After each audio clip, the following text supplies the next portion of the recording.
Hello dear all, let we start next topic purification of water. Last video में मैंने आपको बताया था कि वाटर पॉल्यूट कैसे हो जाता है, उसे हम कैसे बचा सकते हैं और हमें fresh water, portable water drink करना चाहिए। Now let we start the purification of water. हमें वाटर को कैसे प्योर करना चाहिए, कैसे क्लीन करना चाहिए, इस मेथड के बारे में हम लोग पढ़ेंगे। बिफोर ड्रिंकिंग वाटर, पानी पीने से पहले वाटर मस्ट बी प्योरीफाइड। पानी को ड्रिंक करने से पहले, पीने से पहले वाटर का प्योरीफाई होना, क्लीन होना बहुत ज़्यादा आवश्यक है। There are different ways in which water can be purified. Okay, the water in the river, lake and other water bodies is usually contaminated with pollutants and germs। पानी जब नदी में होता है, झीलों में होता है, तालाब में होता है तो वो पॉल्यूट होता है बिकॉज ऑफ वो पूरी तरीके से क्लीन नहीं होता है, उसमें जर्म्स होते हैं। Before the water is pumped to our home, it is passed through a water treatment plant. जब पानी हमारे घरों तक पहुंचता है उसके पहले वाटर ट्रीटमेंट प्लांट के द्वारा वाटर को क्लीन किया जाता है, प्यूरिफाई किया जाता है। उसके बाद में अंडरग्राउंड बिग पाइप्स के द्वारा उन्हें सप्लाई किया जाता है, जो कि टैप्स के द्वारा हमें अवेलेबल होता है। The following process the take place in a water treatment plant.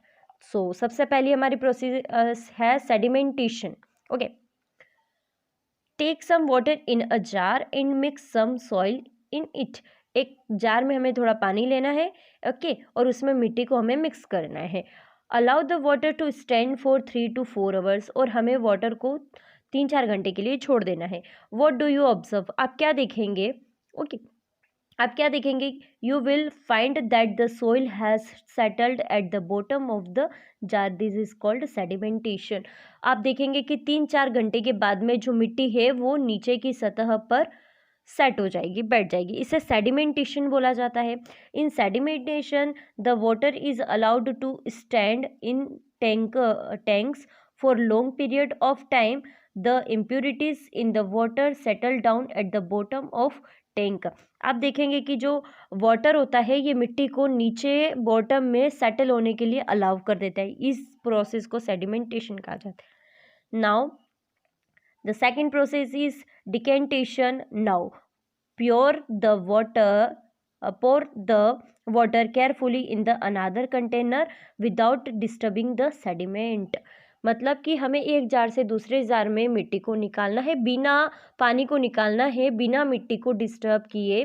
Okay, हम जनरली होता है ना, हम ऊपर ऊपर से पानी निकाल देते हैं। This process is called decantation. In decantation the clear water is poured into another container. Decantation process में क्या होगा कि जो सेटल्ड हमारी सोइल है, मिट्टी है, वो नीचे रह जाएगी और क्लीन वाटर जो है वो साइड में हम लोग कर देंगे। Okay, now the next process is filtration. It is the most popular process because of many people use filtration, filter. Okay, sedimentation and decantation remove only those particles that are heavier than water and settle down at the bottom। जो process मैंने आपको बताई है sedimentation और decantation, only water में से सिर्फ उन्हीं चीज़ों को रिमूव कर सकते हैं जो कि वाटर से ज़्यादा हैवी होती है, जो वाटर कंटेनर की बॉटम साइड में सेट हो जाती है, बट फिर भी वो उनके अंदर से जम्स नहीं निकाल सकते। We have already learn about filtration in the previous classes. When water is passed through a filter, जब पानी जो है फिल्टर में होकर निकलता है तो the impurities collect in the filter and clean water is obtained. तो फिल्टर के अंदर जो होती है इम्प्योरिटीज जो उसकी रहती है वो कलेक्ट हो जाती है और क्लीन वाटर हमें अवेलेबल हो जाता है। नाउ नेक्स्ट देखेंगे हम chlorination. Sedimentation, decantation and filtration remove the impurities in water. तीनों प्रोसेस के द्वारा हम वाटर की क्या कर सकते हैं, इम्प्योरिटीज़ निकाल सकते हैं। आप देखेंगे कि सेडिमेंटेशन में जो प्रोसेस मैंने आपको बताया था उसमें मिट्टी जो होती है वो नीचे की तरह सेट हो जाती है। डिकेंटेशन में हम ओनली अपर साइड का वाटर क्लीन कर देते हैं, निकाल लेते हैं, लेकिन फिर भी उसकी इम्प्योरिटीज़ नहीं निकलती है। फिल्टरेशन में भी हम लोग सिर्फ वाटर की इम्प्योरिटीज़ को क्लीन कर सकते हैं। बट क्लोरिनेशन जो है, how ever the process do not kill the germs present in the water. Sedimentation, decantation and filtration एक ऐसी प्रोसेस है जिसमें जो है इम्प्योरिटीज क्लीन होती है लेकिन जर्म्स उसके अंदर फिर भी रहते हैं। The water is then chlorinate it to remove the germs. और जब हम वाटर को क्लोरीनेट करते हैं तो उसके अंदर इम्प्योरिटीज़ के साथ साथ में जितने जम्स होते हैं वो भी क्लीन हो जाते हैं। अ केमिकल कॉल्ड क्लोरीन, और उसके अंदर जो केमिकल यूज़ किया जाता है उसे क्लोरीन कहा जाता है, is added to the water to kill the germ.